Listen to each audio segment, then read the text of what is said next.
പ്രിയമുള്ളവരെ, നിങ്ങൾ ക്രിസ്തയേശുവിൽ ധൈര്യമുള്ളവരാണോ?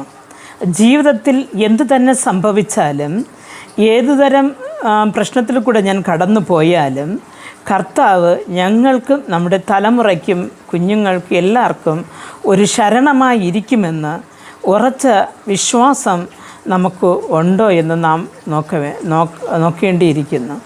ക്രിസ്തയേശുവിൽ ശരണം പ്രാപിക്കാത്ത ഒരു മനുഷ്യന് ഈ ലോകത്ത് കഷ്ടസമയത്ത് നിലനിൽക്കുവാൻ സാധിക്കത്തേയില്ല.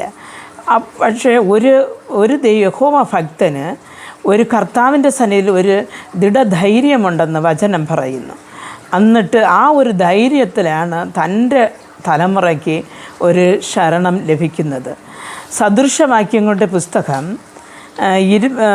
14-ാമത്തെ അധ്യായം 26-ാമത്തെ വാക്യത്തിൽ നാം ഇങ്ങനെ വായിക്കുന്നു: യഹോവ ഭക്തന് ദൃഢധൈര്യമുണ്ട്, അവൻ്റെ മക്കൾക്കും ശരണം ഉണ്ടാകും.